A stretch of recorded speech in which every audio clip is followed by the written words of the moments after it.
선한교회 수요 성경 강좌 사무엘상 개론 8번째 시간을 시작하려고 합니다. 사무엘상 16에서 17장까지의 내용을 다루고 있고요. 제목은 엄치나 다윗 편으로 이렇게 정해봤습니다. 강의하는 데 있어서 여러분들께 팁을 하나 드리면 재생 속도를 1.5배나 2배로 하시면 강의가 조금 더 잘 들리게 될 겁니다. 왜냐하면 제가 조금 천천히 말을 하기 때문에 조금 속도를 높이는 것도 강의 듣기 편한 꿀팁이 될 것 같습니다. 예, 우리가 사무엘서에 있어서 이 시 부분을 계속해서 보고 있습니다. 사울의 궁정에 있는 다윗 이야기를 보고 있는데요. 이 사울의 궁정에 있는 다윗 이야기도 이 세 가지로 나누어 볼 수 있다고 얘기 드렸어요. 다 지난 강의 참고하시면 될 것 같습니다. 그리고 이 그 세 가지 중에 첫 번째인 다윗의 왕국 입성에 대한 이야기를 지금 계속 이야기하고 있습니다. 16장에서 18장 상 부분입니다. 이 다윗의 왕국 입성은요, 다윗 등장의 이야기가 나오고요, 능력자 다윗에 대한 이야기가 나옵니다. 다윗 등장에 대한 이야기는 여러분 지난 강의 때 얘기 드렸어요. 그래서 지난 강의 여러분 참고하시면 됩니다. 아마 제가 기억하기로 7강이었던 것 같아요. 7강 들으시면 될 겁니다. 그리고 능력자 다윗에 대한 이야기가 이제 나오게 되는데요. 이 능력자 다윗의 이야기는 자연스럽게 사울이 얼마나 무능력한지를 대조해 주게 됩니다. 그리고 이걸 통해서 다윗은 점차 위로 올라가고 있는 것을 보여주고요. 사울은 점차 아래로 떨어지고 있다는 것을 보여주고 있는 게 이 능력자 다윗 이야기입니다. 그럼 이제 능력자 다윗 이야기 조금 더 구체적으로 살펴보도록 하겠습니다. 여러분 흔히 쓰는 말 중에요. 엄친아라는 말이 있어요. 엄마 친구 아들이란 얘기죠. 이거 이 자랑할 때 쓰는 얘기 아닙니까? 누구 뭐 괜찮다, 좋다 얘기할 때 그럴 때 엄친아 얘기합니다. 다윗은요, 딱 엄친아였습니다. 성경은 다윗에 대해서 우회적으로 그가 얼마나 능력이 많은 엄친아인지를 얘기하고 있어요. 다윗이요, 기름 부음을 받을 때 사울은 이 악령을 받게 됩니다. 다윗이 기름 부음 받고 이제 성령이 함께 하실 때 사울에게는 악령이 임해요. 그리고 그 악령으로 인해서 사울이 괴롭힘을 당합니다. 누군가가 그때 사울에게 그렇게 얘기를 해요. 이 음악 치료를 좀 하면 좋을 것 같다. 음악으로 치료를 좀 하자. 이렇게 말을 합니다. 바로 수금을 잘 타는 사람을 불러서 이 사울의 괴로운 것을 좀 치료해 보자라는 거예요. 그 말을 들은 사울이 신하에게 뭐라 그러냐면 나를 위해 수금을 잘 타는 사람을 구해 오라는 거예요. 이 이야기를 들은 누군가가 그렇게 말합니다. 내가 베들레헴 사람 이새의 아들을 보니까 그는 수금도 잘 타고 용기도 있고 무용도 있고 구변도 있고 또 잘생기기까지 했대요. 이게 끝이 아니에요.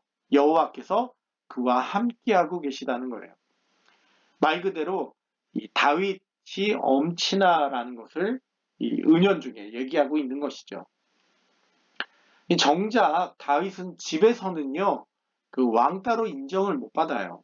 그런데 밖에서는 인정을 받고 있는 아이러니한 상황이기도 합니다. 그런데 여러분 원래 가족에게 인정받는 게 제일 힘든 거기도 하지요. 그래서 심지어 예수님도 그렇게 말씀하셨잖아요. 선지자가 고향에서 환영받는 자가 없다라고 말이에요. 예수님도 그런 힘든 상황이었던 걸 보면 다윗이 엄친아였지만 집에서 왕따 당한 것 조금 이해되는 부분이기도 합니다. 네. 자, 어쨌거나 이런 엄친아를 사울이 왕궁으로 데리고 옵니다. 결국 능력자 다윗을 메인 무대로 데리고 온 게 누구냐면 사울이라는 거예요. 사울이 어려운 가운데 다윗이 위로 올라갈 수 있게 데려왔으니 좀 대조가 되는 장면이기도 합니다. 그래서 누군가는 그런 얘기를 하더라고요. 사울이 지금 트로이 목마를 그 왕궁으로 가지고 왔다라는 것입니다. 그렇게 왕을 치료하는 음악 치료가로 다윗이 왕궁에 들어선 사건, 이것만이 아니라 또 하나의 사건이 다윗을 왕궁으로 끌어들입니다. 바로 골리앗과의 전투인데요. 유명한 사건인 다윗과 골리앗과의 싸움, 여기에서 뛰어난 무장의 모습을 보여준 다윗은 결국 앞선 음악 치료사의 모습으로 그리고 무장의 모습으로 사울 왕국에 그 발을 내디디게 되는 것이죠. 앞서 사울의 신하가 다윗의 엄친아적인 모습을 말했는데요. 결국 다윗은요, 능력이 있다 보니, 능력이 많다 보니 제대로 중심에 서게 되는 겁니다. 수금을 잘 타니까 음악 치료사가 됐죠. 용기와 무용이 있으니까 뛰어난 무장도 되는 것입니다. 그러니 뭐 다윗으로는 부족할 게 하나 없는 상황이죠. 네. 참 가진 게 많으니까 이렇게 잘 쓰임 받을 수 있다는 부분이 부럽기도 합니다. 그렇게 보면 뭐 기술이라도 배워야 된다라고 얘기하는 어르신들의 말씀이 뭐 하나도 틀린 게 없는 것 같기도 합니다.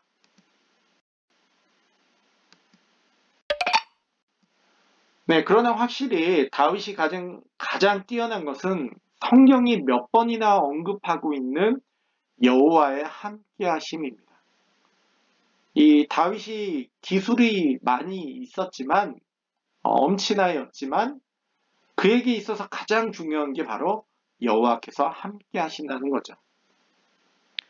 비록 다윗이 이것저것 할 줄 아는 팔방미인이지만 이 여호와의 함께 하심이 없었다면 그 또한 결국 제2의 사울밖에 될 수 없는 거예요. 제2, 제3의 사울밖에 되지 못한다는 것. 여러분 기술 배우셔야 됩니다. 꼭 필요합니다. 여러분 많이 배우셔서 준비되셔야 됩니다. 그래야 하지만 중요한 건 뭐냐? 하나님께 붙들릴 때 제대로 쓰임받을 수 있다는 거죠. 그러니 열심히 기술 배우시고 하나님께 붙들리길 바랍니다. 자, 이제 가장 유명한 이야기인 다윗과 골리앗 싸움 이야기로 넘어가 보겠습니다. 이 다윗과 골리앗 이야기, 여러분 교회 다니지 않아도 다윗과 골리앗 싸움 이야기는 너무 유명합니다. 이 다윗과 골리앗의 싸움 이야기는 엄청 유명해요. 아마 적벽대전, 적벽대전이나 그 명량대첩 있잖아요.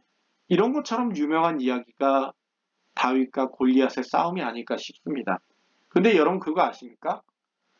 다윗과 골리앗의 싸움을 다루고 있는 17장이 무려 58절인데요. 이 정작 두 사람이 싸우는 장면은 고작 4절밖에 안 된다는 겁니다.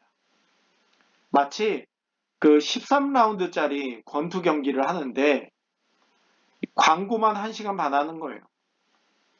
1시간 30분을 광고하고 싸움은 고작 3초만 합니다. 그런 장면과 같은 얘기예요. 무엇을 말하냐면 정작 두 사람이 싸우는 게 중요한 게 아니라는 겁니다. 오히려 그 외적인 이야기들이 더 중요하다는 거예요. 성경은 두 사람의 싸움 장면은 크게 관심이 없습니다. 그럼 무엇에 관심이 있을까요? 다윗이 어떻게 해서 골리앗을 이길 수 있었을까? 골리앗은 왜 진 걸까? 사울은 얼마나 무능력한가? 성경은 이거에 관심이 있는 겁니다. 우리 골리앗의 성경의 묘사에 대해 주목해 봐야 됩니다. 성경은요, 골리앗의 외형에 대해서 무려 이 4절을 통해서 4절부터 7절까지 4가지 절을 통해서 설명을 합니다. 이러이러하고 저러저러하다. 그런데 여러분 이거 성경을 잘 못 읽는 분들은 우와 골리앗이 엄청난 애구나, 너무 무서운 존재구나 이렇게만 읽혀질 수 있을 거예요. 그런데 사실 이거 비꼬는 모습도 됩니다. 지난 강의 때 말씀드렸죠. 사람은 외모를 보거니와 그거 보지 말라는 거예요. 그렇게 사람은 외모를 보거니와 그걸 보지 말라고 말하는 성경이 골리앗의 외모에 대해서 장황하게 설명해 놨다? 여러분 이 얘기는 결국 얘도 별거 없다는 얘기예요. 앞서 사울의 뒤를 이을 제2의 사울을 뽑을 때 사람은 외형을 보지만 그거 하나님이 인정하시는 게 아니라는 얘기를 했어요. 결국 보여지는 데 있어서 너무나도 대단한 골리앗이라는 존재, 이거 골리앗이 뛰어나다는 이야기를 하는 게 아니라 얘가 주인공이 아니라는 이야기를 하는 겁니다. 이미 다윗과 골리앗의 싸움 이야기를 하는 데 있어서 눈치 빠른 독자들은 골리앗이 질 것을 이미 알도록 만들어 놓은 것이죠. 골리앗이 못 이긴다는 거예요. 또한 다윗과 골리앗의 싸움을 다루고 있는 이 17장은요. 사울이 참으로 무능력하다는 것도 이야기합니다. 앞서 이스라엘이 하나님께 왕을 달라고 할 때, 그 요구를 할 때 그들이 원한 왕의 모습이 어떤 것인지 아십니까? 바로 전쟁하는 왕입니다. 우리의 싸움을 싸울 그럴 왕을 우리에게 필요하다는 거예요. 그런데 여러분 17장을 보시면요. 그런 백성의 요구를 충족시켜주지 못하는 무능력한 사울의 모습이 나타나요. 이 싸움을 해주는 왕이 필요한데 그 싸움을 해주는 왕이 못되고 있는 사울의 모습이 나오는 거예요. 가장 주목할 장면이 이 장면입니다.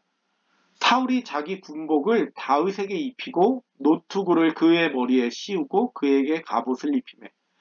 이 정작 그 갑옷을 입고 싸워야 될 사울이 자기가 싸우질 않고 다윗에게 이걸 벗어주고 있는 거예요. 전쟁하는 왕을 세워달라고 해서 세워졌는데 그렇게 세워진 왕이 자기 갑옷을 다윗에게 벗어줍니다. 재밌는 부분이에요. 자기가 왕으로서의 기능을, 이 전쟁하는 왕, 그 왕으로서의 기능을 감당 못하겠다는 거죠. 그걸 스스로 증명하고 있는 장면이 바로 이 장면이기도 합니다. 그리고 다윗을 자기 스스로, 비록 사울 스스로 원한 것은 아니겠지만 정말 자기 스스로 다윗을 왕으로 만들어주고 있는 장면이기도 합니다. 얼마나 사울이 무능력한지도 이 17장은 잘 보여주는 것이죠. 다윗을 스스로 왕으로 만들어줘요. 왕으로 다윗을 만들어줍니다.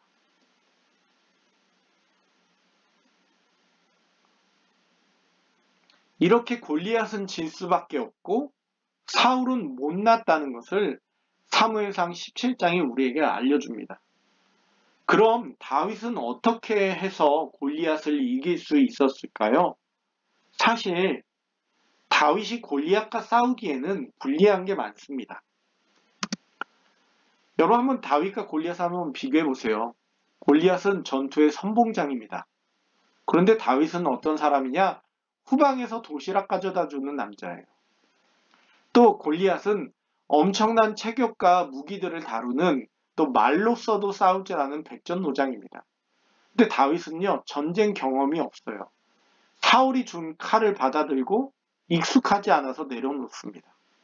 그 얘기는 뭐예요? 전쟁 경험이 없다는 겁니다. 또한 다윗은요, 두려움의 대상이에요. 그런데 다윗은요, 구박의 대상입니다. 예, 골리앗이 두려움의 대상이고 다윗은 구박 덩어리입니다.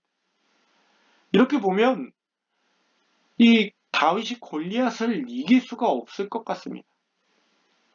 어떻게 해서 다윗이 이길 수가 있는 것일까요? 이런 도표를 보면 능력자 다윗이라고 말하는 게 조금 민망해지기도 합니다. 다윗이 어떻게 해서 승리할 수 있었을까요? 어떻게 그가 승리할 수 있었을까요? 해답은 의외로 간단합니다. 다윗에게는요, 만군의 여호와가 함께하고 있었다는 거예요. 전쟁이 여호와께 속한 것인데 그 여호와가 다윗에게 있었다라는 것이죠. 전쟁이 여호와의 것인데 아무리 골리앗이 크고 백전노장이면 뭐합니까? 인간계에서 그가 아무리 뛰어나면 뭐합니까? 전쟁이 하나님 것인데 아무것도 안 되는 거죠. 성경은요, 다윗이 승리할 수 있었던 비결을 말하는 겁니다. 바로 만군의 여호와께서, 전쟁을 가지고 계신 그분께서 다윗과 함께하고 계시다는 거예요. 그렇게 정작 다윗과 골리앗이 싸우는 장면은 별로 중요한 게 아닌 것이지요. 만약 다윗의 온전한 힘으로 싸웠다면, 다윗이 가진 온전한 것으로만 싸웠다면 아주 스펙터클하게 히어로물 영화처럼 성경이 싸우는 장면을 다뤘을 거예요. 그런데 정작 그 4절로 끝난다고 얘기 드렸죠? 너무 시시하게 끝나요. 그렇게 시시하게 끝날 수밖에 없는 이유는 뭐냐? 이 전쟁이 여호와께 속한 그 만군의 여호와께서 싸우시니까 시시하게 끝날 수밖에 없는 겁니다. 골리앗이 속된 말로 잽도 안 되는 거죠.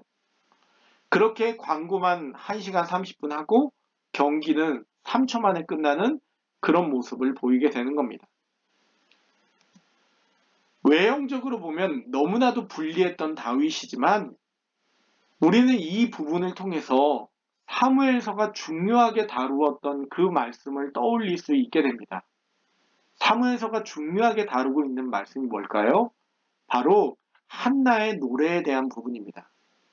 한나의 노래 2장 7절을 보면 이런 말씀이 나와요. 여호와는 가난하게도 하시고 부하게도 하시며 낮추기도 하시고 높이기도 하시는 도다라는 겁니다. 여러분 기억하십시오. 여러분이 능력자가 되기 위해서 부단하게 기술도 배우셔야 되겠죠. 하지만 정작 여러분을 세우고 여러분을 낮추는 것은 하나님 손에 달려 있다는 겁니다.